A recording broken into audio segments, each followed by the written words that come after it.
Well, hello, church. We are back in the midweek, and we're going to jump right into it because we've got a series of really good stories here, and it's going to take a lot of time to get through them, but we have time. You have time. Speaking of time, we've thought about going now to 40 minutes because we've heard people say longer, shorter. Send us little notes. Tell us if you need it to be shorter for your commute, maybe, or your Bible study, your weekly group, or if you need it to be longer for any reason. Let us know, because we won't know unless you tell us. info@oursafeharbor.com. And we are in Mark 4:35, and I believe it's my turn to read. So, that day, when evening came, he said to his disciples, "Let us go over to the other side." Leaving the crowd behind, they took him along, just as he was, in the boat. There were other boats with him. Got to stop. I like to stop in the middle of a story. A couple of phrases. One, let's go over to the other side, leaving the crowd behind. Well, Jesus is time limited. He knows this. But this is very, very important for all of us to get. Even when you know you have a limited amount of time to get your job done, to make your message plain, you still have to build in downtime, Sabbath. Now, some of you out there are probably thinking right now, well, Patrick, you're working all the time. How can I get Sabbath in these travels for Welcome Home Tour? Because I'm quiet for 10 hours, 12 hours in a car. The next day, there's quiet for several hours before I meet with people.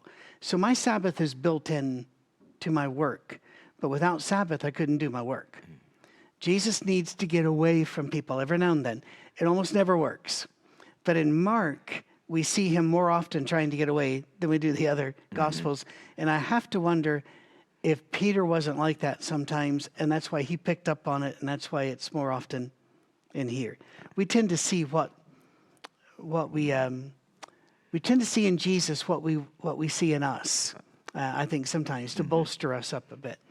But also, they took him along just as he was. And I did want to see, Rick, in your New King James, does it use that phrase, just as he was in a boat in verse 36? As he was. As he was. All right, we're going to come back to that. I'm going to see if there's any significance to it in your mind. A furious squall came up, and the waves broke over the boat so that it was nearly swamped. Jesus was in the stern. If you're not boating people, that's the back. He was in the stern, sleeping on a cushion. The disciples woke him and said to him, "Teacher, don't you care if we drown?" I love this story. I love this story already. Jesus is asleep. Why? Because God's not panicked. Always remember this.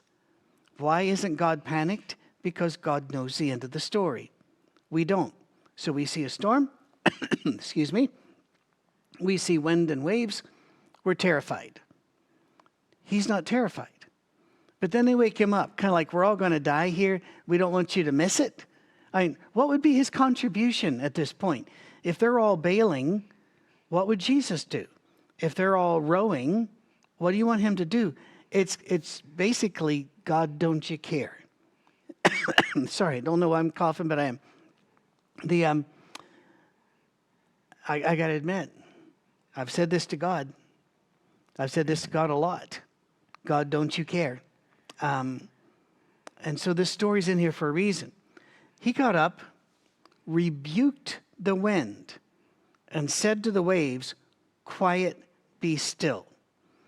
The wind died down. It was completely calm. He said to his disciples, "Why are you so afraid? Well, do you still have no faith?" They were terrified, which, by the way, is they were more frightened of him now than they had been of the storm. This is an increase in verb power. Who is this? Even the wind and the waves obey him. So by any of you out there that were thinking, well, they didn't wake him up so he would watch them die. They woke him up so he could save them. No, they were very surprised at the salvation. Sometimes I am too. Let's talk about this. That rebuke. In Semitic languages, even to this day, if you stay within the Semitic language, there are not words that would be as sharp as curse words. Anglo-Saxon That was their lasting contribution to the language of the world, are some really horrible curse words that are used now every other word. But there, it's more of a flowery curse or a flowery blessing. And in fact, for example, in Hindi and other Southeast Asian languages, they don't have words meaning, horrific, but they will say very, very, very, very bad. And so when you're talking to someone from there and they're speaking English, and if they're going, no, no, no, no, no, no, no, no, they're not being rude. That's how they show how much no they mean, or how much. And so each language has its own character. We bring this over to English. It says, quiet, be still. And we even have a hymn, and I love the hymn, peace, be still. And it makes it sound like he's up there just going, peace, be still. That's not rebuking. I wonder if he's not rebuking a demon here, because we know that some of the false gods that called themselves gods, like Baal or others, were storm gods and gods of the water. And where are they going? When they get to the other side, they're going to be dealing with demons. I wonder if the demons saw them coming. Could be. We'll talk. But I'll say this and I'll stop because I'm taking too much time. Jesus wasn't polite. This was basically, shut up, stop it. I brought that up in a sermon once. A girl, probably 10 years old, came up to me afterwards and said, you said shut up. I said, yes, I did. She goes, my parents say you can't say that. And, first thing, I had to stop myself because my first thing was, oh, shut up. And then I realized, don't say that. This would be a bad thing. But I had to explain to her that these words were more fierce than the translation seems to indicate, or it's not a rebuke. But so much here, when you see this, I'm still, I have no concept on what they mean by just as he was. The leaving is important. The sleeping during the storm is important. I mean, what do you see here that, whether I've mentioned it or not, that you'd like to bring out and elucidate? And Okay. This is, I love the miracle stories. And I think, and just as an aside as you bring it out, when you're dealing with people, nationalities, groups, race, whatever, and there has been specific systemic oppression of those people, the miracle stories are always going to be hugely important. And you will rarely get through any kind of message on whatever the message is unless a miracle comes through with it, because it is important. Because first of all, it keeps God on his throne. In other words, God's got this thing in control. We're going through this as a group of people. We're going through this as a gender of people. We're going through this as a nation of people. We're going through this, but God is always still in control. And especially when you get into black preaching in North America, those miracle stories figured significantly because that's how you keep people together, and that's how you get them to understand that God is God, that you're going through what you're going through, but God is with you, not to become otherworldly. And there's a lot of finger pointing on that, is that you believe that God is going to clear up everything on the other side, otherworldly in heaven, and that's not what it is. You're going through some things right now, and God is feeling this. He's with you in this, but you can't ever get on the side of thinking, God picked me out to pick on me. Because if you get over there, you start feeling, why should I care? Why should I? And then you get into very damaging thinking and self-mutilation. You start doing things to yourself to destroy you or sabotage your ability to get down to the road. Or you stop feeling and caring, and therefore you get into lifestyles where you spiral out of control. And so these miracle stories figure significantly because they give people hope, and they remind them that God is in control, and this is a human experience, but I don't have to succumb to what a human is doing to me, which is significantly very important. And so, with that being Jesus as he was, you remember Jesus, they had to get him out of there really quick. Just because of what the people were doing around him, as he was feeding people, and we kind of opened that door a little bit. As he was feeding people and stuff like that, they were looking at him like, okay, that's the guy right there. And as we mentioned just in the prior lesson, Jesus is saying, no, you're not going to enthrone me on the fact that I fed you yesterday. You got to understand that the food for your belly was to let you know what I'm doing with your spirit and soul and for your whole journey. And so taking him as he was, I believe, really was the concept of we got out of there quick. In other words, there wasn't time to notify anybody. We had the little boats together, and specifically we needed to get away to rest, but also, to be able for the people to kind of calm down because this thing was rising up to a fever pitch.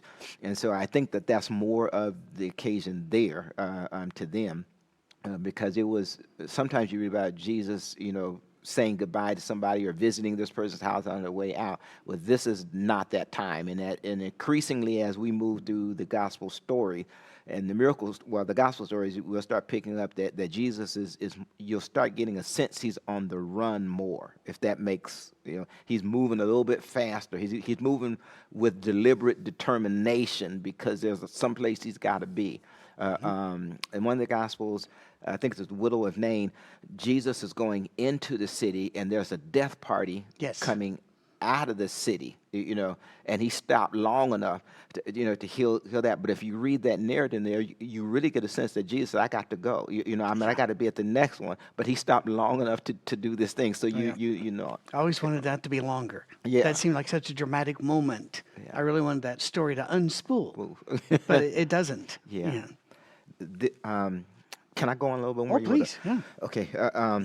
When he gets into the storm, the great windstorm arose, and then Jesus, they wake him up. He speaks to the storm and stuff like that. Okay, we're reading out of Mark, but what I want to do is go back over to Matthew. Okay. Because Matthew fills in all where the swells are and where the gushes are. Matthew fills that in, and so Matthew 14 is what I think would just really be great. And so kind of put your finger there, Matthew chapter 14. But just for 1 second, I want to go to Matthew, I believe it's Matthew 8. Matthew chapter, let me see if I did get that one right. Yeah, Matthew chapter 8, beginning at verse number 23. Being at verse number 23 of Matthew, and we're only going to stay here for a second and then go back to Matthew 14, so kind of follow with me here. Starting at verse number 23. Now, when he got into a boat, his disciples followed him, and suddenly a great tempest arose on the sea, so that the boat was covered with waves, but he was asleep. Then his disciples came to him and awoke him, saying, Lord, save us. We are perishing. But he said to them, why are you fearful, O you of little faith? That kind of looks like what Mark is. Okay. Then he arose and rebuked the wind and the sea, and there was a calm. So the men marveled, saying, who can this be that even the winds and the sea obey him? Okay, that's Matthew. Yeah. All right. Read that over again. So the men marveled, saying, who can this be that even the winds and the sea obey him? Now, this is chapter 8. Okay. In chapter 14. Okay. Chapter 14. Okay. And immediately, starting at verse 31. And immediately Jesus stretched out his hand and caught him and said to him, O you of little faith, why did you doubt? Okay, now that word doubt there means the Greek behind the word means to stand uncertainly, at the divergence of a point, 2 points breaking off as a path diverges. It breaks into two. It goes different directions. So it means to stand at the point where something is getting ready to break in front of you. You know, the path can go either way, and you've got to choose something. Why did you doubt? And so then you have to ask yourself the question, okay, he's talking to Peter. Why all of a sudden did Peter start doubting? You know, when he'd been in the boat, Jesus was doing everything that he was doing. So why are you doubting? Why are you now? Why is your mind now kind of slipping? Why is it now trying to vacillate between what you want, what I need you to do, and what you think you ought to do? Okay, so that's where that's coming up. So he's asking, why did you doubt? So as he's talking to really the disciples too, why did you doubt? You were on the course. You were going right where I need you to go. What happened, you know, that caused you to doubt? What is it? Okay, so that's a question that we have to ask ourselves. We're going along with Christ. We may actually. There was a Snoopy cartoon in the newspaper years ago. You know, the little dog, you know, and he had the little bird. I forget what the little bird's name was. Woodstock. You know, and I think it was Woodstock that said, you know, in there, boy, this has been a perfect day. I've done this right. I've done this right, and done this right. You know, and this is gonna be great. I've done all this. I feel like I've really done something. Now, when I get out of bed, maybe we'll see if the rest of the day goes, you know, goes as followed. Okay. And so he says, at verse 32, and when they got into the boat, the wind ceased, or when they got into the boat, the wind ceased. Then those who were in the boat came and worshipped him, saying, truly, you are the Son of God. Now, verse 8, when they looked at him, because that's a different miracle story, they said, what manner of man is this? What are you? By the time they get to this next storm on the sea, they're not asking what manner of person, what manner are you? They're saying, this is the Son of God. Do you see that growth? Yeah. That growth, that thing came right along with it. That growth came. He's no longer, you know, you are special. You're saying, you are the Son of God. That's how your life journey is. And God does not love you more at one point than he does at the other. We learn to love him more because we realize that he's really been carrying me. He's really done this. This is what I owe him. Okay, and so that is significant. Now, and then the most probably telling point here is, let's go back then. We're still in Matthew 14, but verse 29. So he said, come, and when Peter had come down out of the boat, he walked on the water to go to Jesus. But when he saw the wind was boisterous, he was afraid, and beginning to sink, he cried out, Lord, save me. All right? And immediately stretched out his hand and caught him and said to him, O you of little faith, why did you doubt? Okay. And then when they got into the boat, the wind ceased. All right. When they got into the boat, the wind ceased. Mark tells us that, but not with the drama. Okay. Right. Now the sea, you got to picture the sea is in turmoil. It's being tossed. They thought they were going to lose their life for sure. Jesus is asleep. He's acting like he does not care. And it's not that he does not care about them. He does not care about what sin is going on in the world because he already knows I've got the fix in on it. I've got the lock. Satan is not going to come out of this thing ahead in your life or in anything around you. And I'm not saying you're not going to go through some stuff. I'm not saying you're not going to feel like falling off. That's not it. But you're not going to go through. And then when he brought Peter on, when Peter stepped on the deck of the boat, the Bible says the wind ceased. Okay, and that's where the text stops. What you have to understand is the picture that he's painting. The wind ceased as if it knew its job was over. Oh. The storm stopped as if it knew, okay, I've done what I needed to do. I'm through. That's Jesus. The wind ceased. All he tells you is it ceased as if it knew its job's over. Jesus said, okay, Jesus because, okay, this is enough. Y'all calm down. The point is over. But he didn't. He said the wind ceased as if it knew its job was over. That's under the control of Jesus. Okay, so imagine when you're going through something again. Your child's in the hospital. Maybe you are pregnant and the doctors are telling you there's something not right going on here with this child. Maybe you're in your office and things have been going well, and so you've got some nice things around you, and then they tell you all of a sudden that we're not going to need you. Or maybe you are a pastor in a church, and the church says, you know what, this. If everybody going to heaven, why are we here with you? So we need to get somebody else that makes us feel good. So maybe you need to tone this stuff down, or maybe do it, or whatever the things of life. Or maybe you have a friend and the friend is sick, going through some things medically, and there's nothing. You've done all you can do. You've prayed. You've assisted them in whatever ways that they need. But it's between them and eternity. And God working out. And so, how do you get through this? As the storm ceased as if it knew its job was over. That's what you have to put in there in order to understand where Jesus is taking that to. It ends here because that's what they need you to see. But what on the inside, Jesus always in his miracles calmed the storm on the inside before he ever did anything about the storm on the outside. In other words, when Jesus shows up in these stories, he's always speaking to the inside, to their hope, to their dreams, to their life. He'll speak to that. He calmed the storm, just like here. He calmed the storm on the inside. Then he started dealing with the storm on the outside. Peace be still. All right. That's the power of walking with Jesus. That's what this faith thing is all about. It's not if my communion thing is absolutely 100% right on a Sunday. It's not whether I have done some ritual thing with God. It's where is your heart with God, and where is your love for him. And how are you moving forward, and how are you looking at yourself and I'm going to better this, and I'm working it. Because Jesus is always speaking of that storm on the inside. Because if he calms the storm on the outside and does nothing for the storm on the inside, you're going to be perennially living in a hell, in an internal hell, and wondering, why isn't God doing anything for me? Why do I feel like killing myself? Why do I go through, that kind of stuff? Okay, did I get too far out there with No, that? you're good. You're good. Okay. So that's why so Mark is so short. Matthew just paints the thing a little bit better.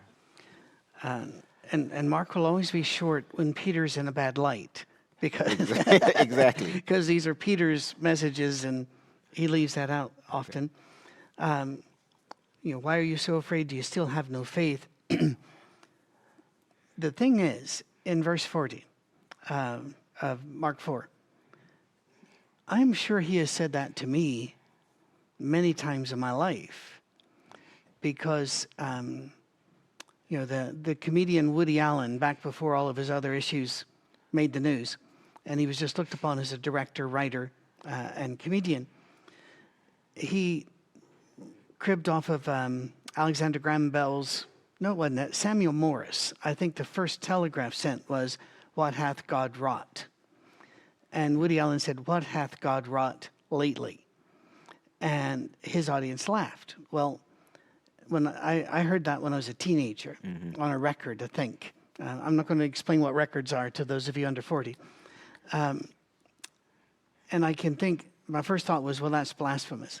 But in my life, I've had God save me many times. When I got to that point, the diversion point, and I could have taken the wrong road very easily. Sometimes I did, and he diverted me back, and then the next time it comes up, I end up doubting him as if he's never helped me before. Now, I'm not proud of that, but it's a reality, so I share it. That I look upon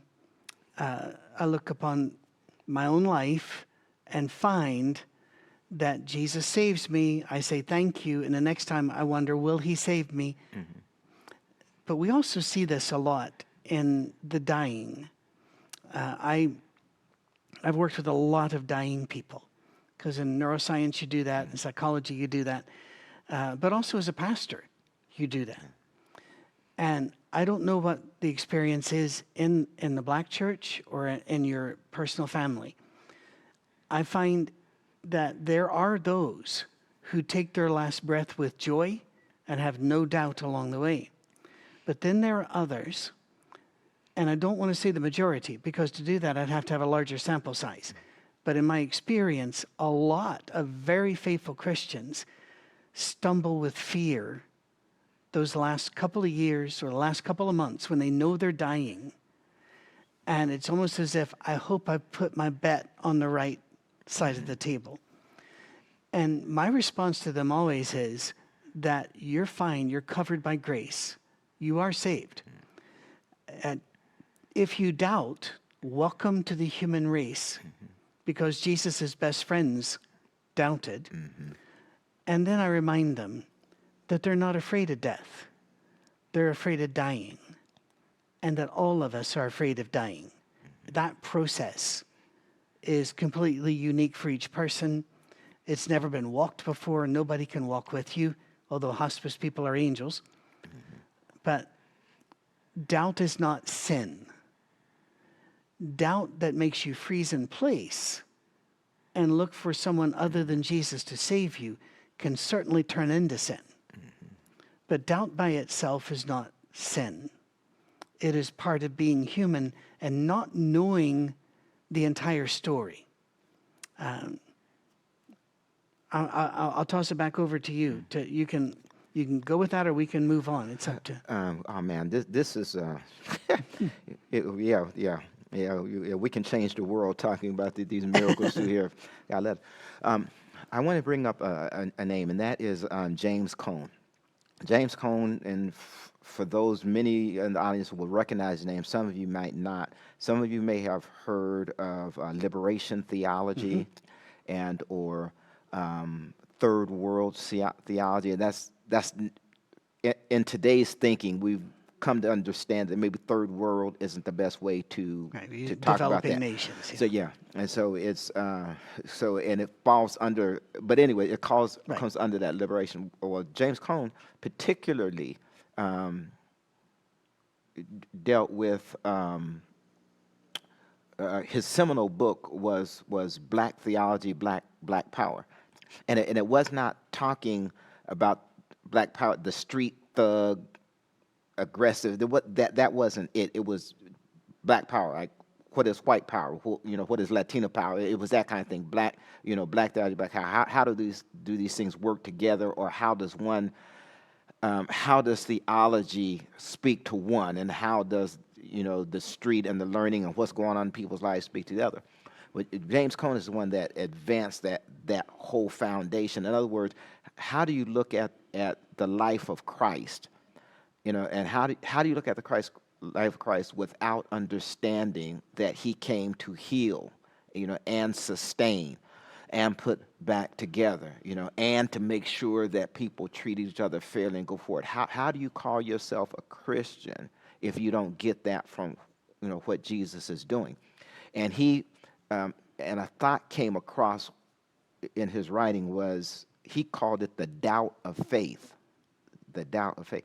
If you don't have some doubt about where you're going on this journey, there's a good chance that your faith, hasn't progressed and strengthened along that journey as you think it has.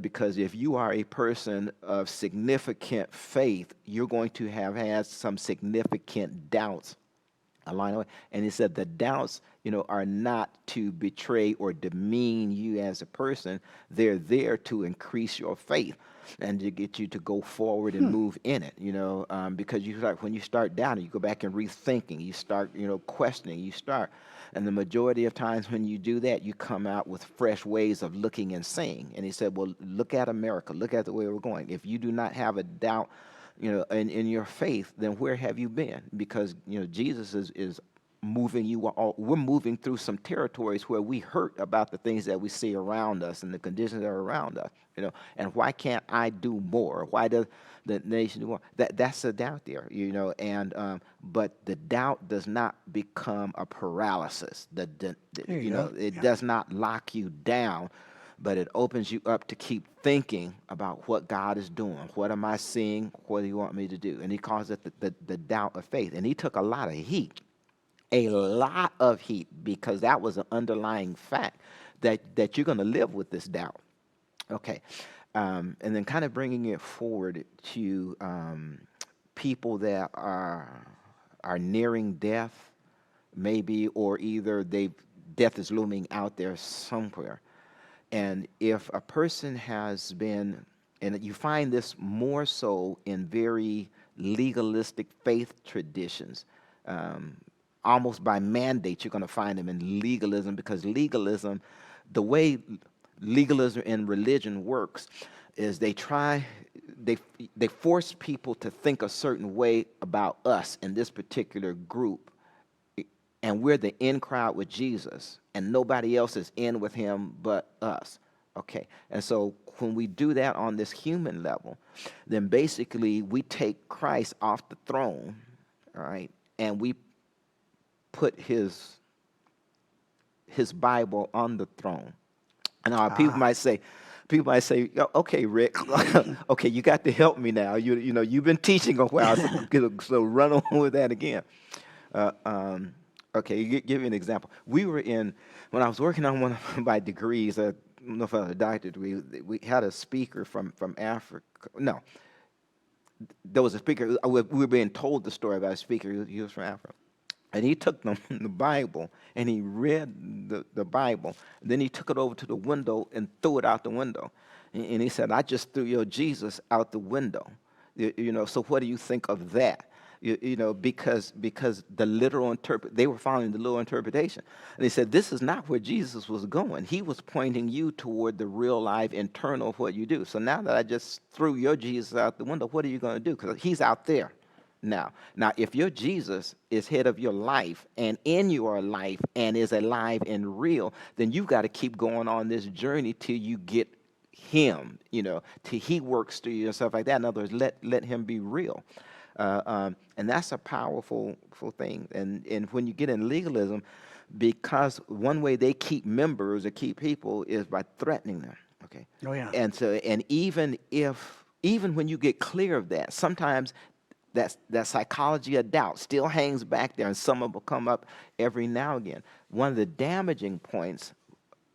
many damaging points is that, and I see it a lot, especially when it comes to near death, as you did. You know, somebody asked me, if I did good, and if I have loved God properly, and if everything lines up in the universe and in God's universe, and if everybody else is in heaven is on a good day, then I think I'm good.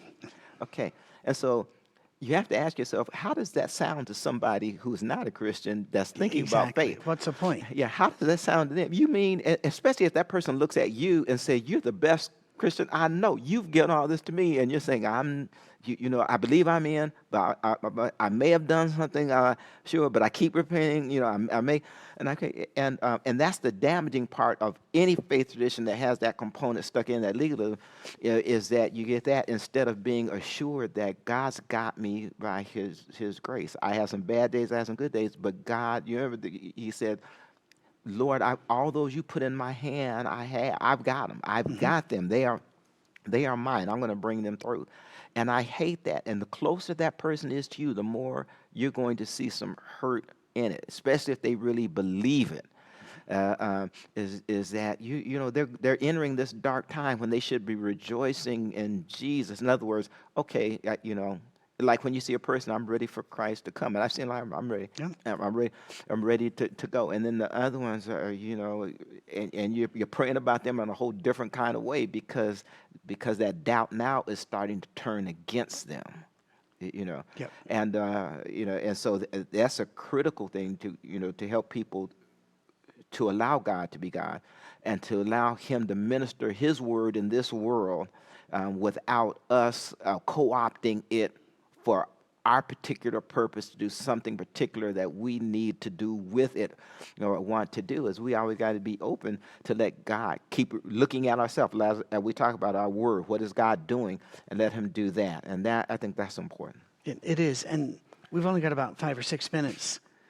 But since you brought up throwing Jesus out the window, I think we need to, because you and I are in the same place on this, we need to make sure that all of you understand what we mean. Recently, a person placed on hospice looked at me and told me that, you know, they think that they're saved because they've lived their life being faithful to the Bible. And immediately that hit me, because actually this person lived their life being faithful to Jesus. Now, some people will say, well, then you're denigrating the Bible. No. The Bible points you to Jesus. You follow Jesus. What we do with the Bible sometimes is legalistic, divisive. It attacks other people because they do not track with us on all of these things. We hold councils, we disfellowship other people, we put different signs out in the front of our buildings, we do all of these things because of that. If you just read the words of Jesus long enough, I think you're prepared to read the rest of the Bible. Now in Scotland, you got more sheep than people. And they're back in bumper sticker days, they used to have stickers to that effect. When the sheep are released, they don't have a pen to be in because the soil is not incredibly rich. They have to go wide and far and wide, and they are marked in a variety of ways. But Jesus will talk about, I'm the shepherd and the sheep know my voice. If you go into places where you can still walk out and talk and call, sheep learn to come to the right shepherd. In Scotland, they actually know the sound of the different Land Rovers, which is an old British 4x4. Most of them are pretty ratty, and they take them out in the field, and that shepherd's Land Rover doesn't sound like this one, and the sheep will start coming to the sound of the Land Rover. Well, are we opposed to shepherds and Land Rovers? No. That's the point is, hear Jesus. Now, if your preacher, let's say, is preaching from Ezekiel or Hebrews, it doesn't really matter. If what he is saying and how he is saying it, you can't imagine that coming out of the mouth of Jesus, then turn to Jesus. Because he may be majoring on the Bible, not on the shepherd. He's on the Land Rover, not on the shepherd. You know, Land Rover just brings a shepherd to you. Now pay attention to the shepherd. Again, that's any illustration we do is going to be kind of inadequate. But both you and I have seen the damage done by people who use the Bible as a legal text and read it with modern eyes and then enforce their interpretation upon others. As a man recently said, those people who say the Bible is to be taken literally true are really saying my interpretation of the Bible is to be taken as the only interpretation. And that was a hard thing to hear, but he was right. You know, come to Jesus. If you can't imagine Jesus doing it, then don't you. But when it comes to doubts, do I welcome them? No, but I do welcome the questions. I think God's able to handle any question we bring to him. And if we bring our conflicts to him, I think they'll be sorted out a lot sooner than if we use the Bible as a legal text to try to find it. Instead of the sword of the Spirit, we try to make it the hammer of God. But I think I'm kind of spinning my wheels here. We got a couple more minutes if you want to land the plane or. Jesus he's okay with you expressing your frustrations to him, even your frustrations of him to him. He's not going to write you off, nor are you going to fall off. And I'm using that in the current vernacular as to what it means. Right. You're not going to fall off. Because that's what Jesus does, and that's what he's about. And he knows. I believe it's in Psalms. He said, "I know your frame. I built you. 139. Yeah. Yep. I put you together. I know exactly what's going on inside, and you're not going to rattle him. But it's therapy for each individual. And there are times when you're not going to be happy, even when you do the right thing.